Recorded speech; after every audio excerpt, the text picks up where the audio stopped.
Assalamu alaikum wa rahmatullahi wa barakatuh. I would like to share with you some of things about how to overcome overthinking. Overthinking is about something that happens in the past and you are, for example, thinking about it a lot and regretting it. Sometimes it's because you feel like in that situation I have to do so and so, but you didn't do it because of your low self-esteem, as they said, or because of that situation that you feel like you are remaining silent because you cannot say anything in that situation. But after that you feel like, oh, if I only said that when they said that, or when they tell me that, or something that happens and you didn't like it in the past. So when you feel rida, which means that you are patient and patient and patient until you feel satisfied, like this is the thing that it have to happen now, because you know that Allah have wisdom in anything that happens in your life, and Allah's timing and Allah's planning is better than your planning. So believing in this and remembering all the stories in the Quran, like the surah of Yusuf alayhi salam, if you are Yusuf alayhi salam in his situation, your brothers or your siblings takes you from your beloved father and then throw you in the ghayabat al-jub, which means the bottom of the well, and they sold him for a reduced price, a few dirhams, and they were concerning him of those content with little. Also, he goes into and they throw him into the jail for a crime that he didn't do, but instead of just sitting and crying for all the things that happens to him, he was focusing in his goal and thinking that what Allah wants for me now. Allah wants for me for me to be like, for example, from the muhsinin, from among the muhsinin, which is those who do good, or those who feel how much that Allah is seeing them. They don't see him, but they indeed believe that Allah is seeing and Allah is all-knowing and Allah knows what I'm doing, so I have to do it as good as I can.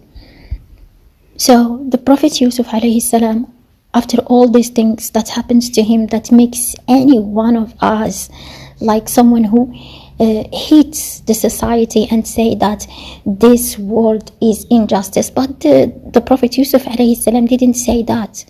He was focusing in his goal and looking what Allah wants for me now. So he saves so much emotions, so much things that if he didn't focus, then he was about to lose a lot of time and a lot of things. And you know, when you focus on what Allah wants for me, you will not give the things more than it's deserve. So you feel like you are seeing in a wisdom, acting in a wisdom. And al-hikmah, which is they said that فعل ما ينبغي, do what is best في الوقت الذي ينبغي, in the time that is best, and على الوجه الذي ينبغي, which is the way that is best. I hope I translated in understandable Arabic. So turning to Yusuf alayhi salam, after all the things that happens to him, Allah brings those who did wrong for him, and they said, which means his brothers, his siblings, Allah bring them between his hands, and they said to him, يا أيها العزيز مسنا وأهلنا الضر وجئنا ببضاعة مزجاة فأوف لنا الكيل وتصدق علينا إن الله يجزي المتصدقين. So they say to him, O أيها العزيز, adversity had touched us and our family, and we have come with goods poor in quality, but give us full measure and be charitable to us. Indeed, Allah rewards the charitable. Before this happens, they don't know that he is Yusuf alayhi salam, and he was doing that without telling them that I am your brother. But the time he feels like they need him, he stops everything and he said to them, do you know what you did with Yusuf and his brother when you were ignorant? You see that part, that last part, he said, when you were ignorant. If we were in his place, we will not say that. We will say to those who harm us in a time, we say to them, Allah brings you between my hand, and you will see, I will do for you as you did for me. But Yusuf alayhi salam, and everyone who have a message and who knows that Allah rewards those who did good, then he will not be except someone who is forgiving. And as Allah subhanahu wa ta'ala said to Abu Bakr radiallahu anhu, when someone speak about his daughter Aisha ridwanullahi alayha, he said to him, وَلْيَعْفُوا وَلْيَسْفَحُوا أَلَا تُحِبُّونَ أَنْ يَغْفِرَ اللَّهُ لَكُمْ, which can be translated in English as, and let not those of virtue among you and wealth swear not to give aid to the relatives and the needy and the immigrants for the cause of Allah, and let them pardon and overlook. Would you not like that Allah should forgive you? And Allah is forgiving and merciful. This was just one of the things that you can learn from the Quran, and there are so many stories in the Quran, so many things that you can understand that Allah have wisdom in doing many things. For example, in the same surah, in Surah Yusuf, after the Prophet Yusuf alayhi salam give the interpretation of the dream of the two prisoners, he understand that one of them will turn back into the king. So the Prophet Yusuf alayhi salam asks him and tell him, "Udhkurni inda rabbik," which means he said to him, mention me before your master. So Allah subhanahu wa ta'ala says, and he said to the one whom he know will go free, mention me before your master. But Shaitan made him forget the mention to his master, and Yusuf remained in prison several years.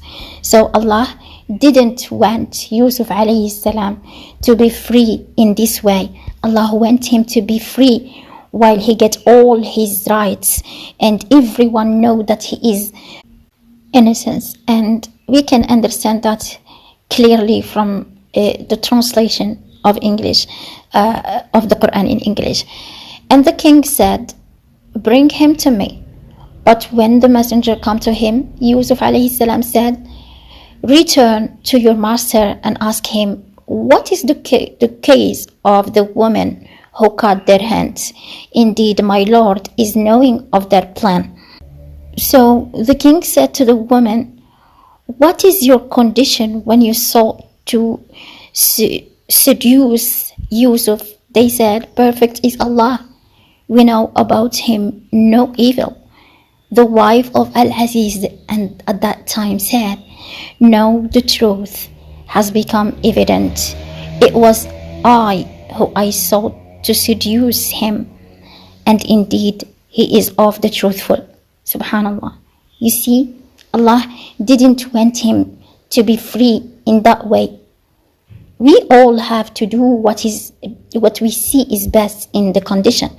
But when it didn't happen, we understand that Allah have a perfect plan, a better plan for this situation. So you can see in this situation how Allah subhanahu wa ta'ala make it better and show us how Allah sometimes give you what you want in another scenario and in a better way.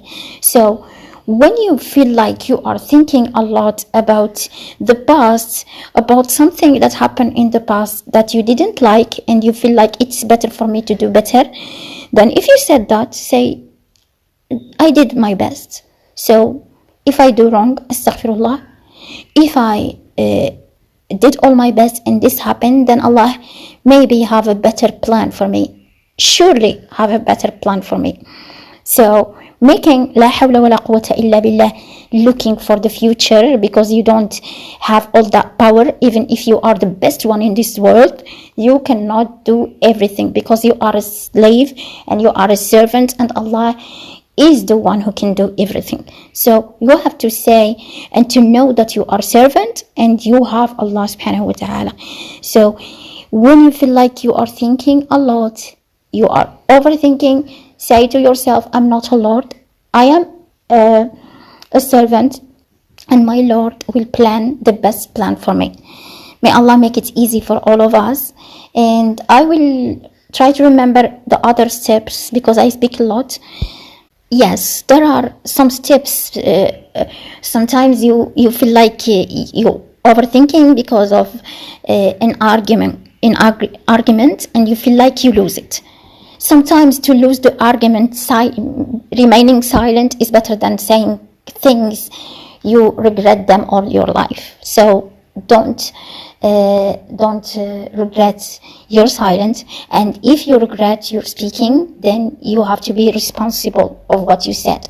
And how to be responsible of what you said is to know that you did something wrong, and you have, as a Muslim, something called al-istighfar, to ask forgiveness from Allah subhanahu wa ta'ala, and to try to correct that thing if you are capable to do that, if you are able to do that.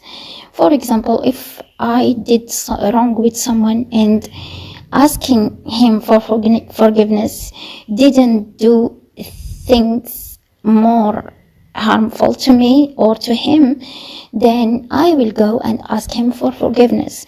If that makes things worse, then I have to do a lot of good things that erase that bad thing. For example, if I speak about or gossip someone behind his back, and I feel like it's wrong and I did wrong, and I make istighfar, and also I have to remember or to mention that person in many places other than that, by saying good things about him as an act of repentance.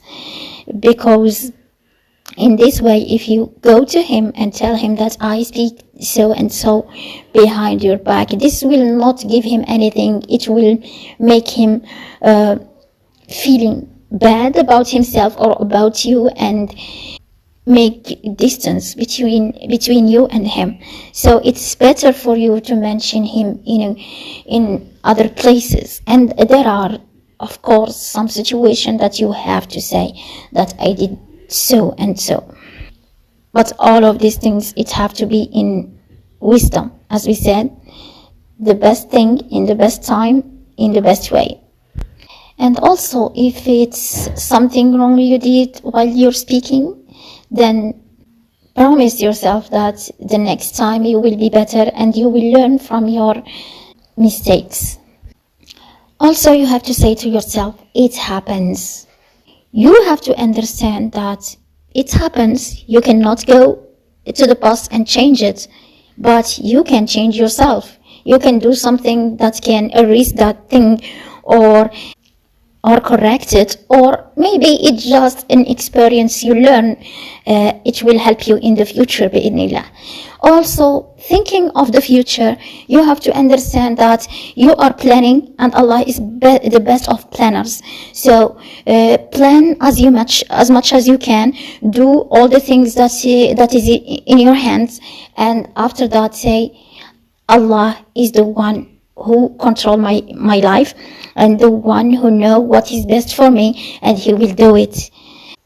Maybe it's not today or tomorrow or the next day, but it will happen in the best way. Maybe it's not with my scenario, but Allah will do it the same as he did in the surah of Yusuf, in the surah of Al-Qasas, when he speak about the mother of Musa alayhi salam, when he said to her, أرضعيه فإذا خفت عليه فألقيه. If you feel afraid about him, or you fear that someone come and kill him, then throw him into the sea. So if it's me or you, we ask ourselves, how someone tell you that if you are afraid for your baby that someone come and kill him, then go and throw him into the sea. But Allah is the best of the planners, subhanahu wa ta'ala. So Allah said, فَالْتَقَطَهُ آلُ فِرْعَوْنَ لِيَكُونَ لَهُمْ عَدُوًّا وَحَزَنًا. That Fir'aun takes him to be an enemy for him and to be the one who will destroy his empire. That's because Allah knows what to do. And if the one who hates you or the one who wants to destroy you do anything that they can do, and Allah wants to help you, then He will help you through them, subhanallah. So you have to know that not everything is going the way you are seeing. There is always a wisdom behind everything. And may Allah make it easy for us. May Allah make our tasks easy for all of us. And jazakum Allahu khairan. Wassalamu alaikum wa rahmatullahi wa barakatuh.